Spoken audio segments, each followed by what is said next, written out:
She tried to be invisible in her own bathroom. It would have been easier for her to just wait until I left the house, but I could tell she was worried. This was supposed to be so interesting. 23 years ago, after the birth of our third child, I had a vasectomy. This was what Deborah insisted on.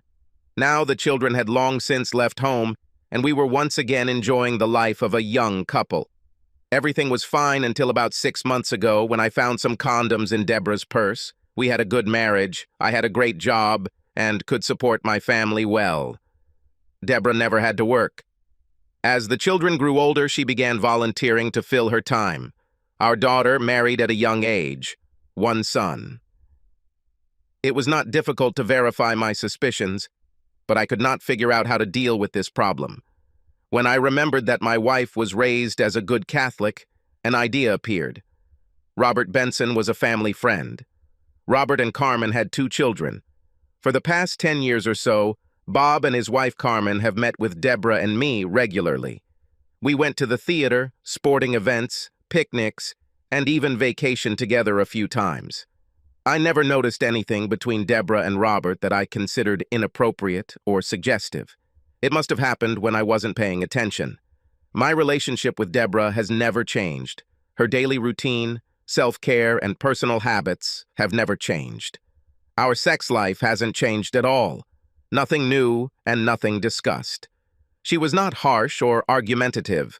Since we both trusted each other implicitly, connecting to her phone was a no-brainer. Surprisingly, there was very little conversation between Carmen and my wife.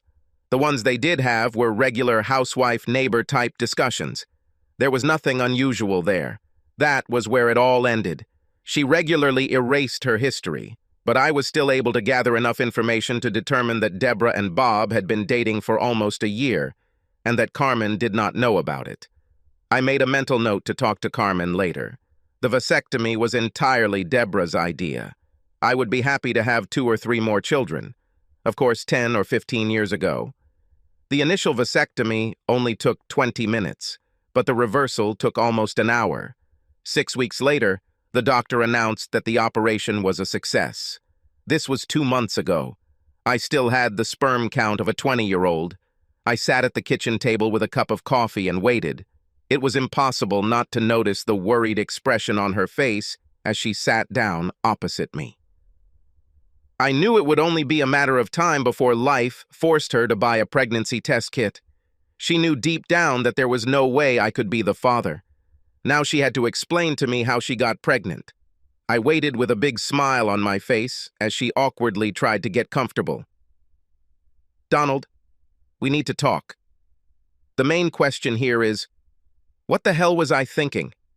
In fact, this is only the first question, and there are many of them. Where should I go next? Should I keep her or let her go? Since it's my child, am I stuck with her? Should I tell her I'm the father or let her hang herself? Should I tell Carmen? What am I going to do with Bob? Did I shoot myself in the foot? Should I try to convince her that Bob is the father? Should I disappear into the sunset? Should I seduce Carmen?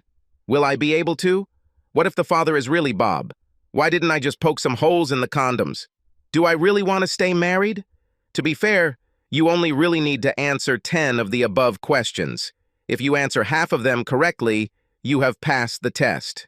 Subscribe to our channel so that your second chaff doesn't cheat on you, and go ahead and listen to the next story, because this story is nothing compared to the next one. If you're under 18, don't even think about listening to the next one.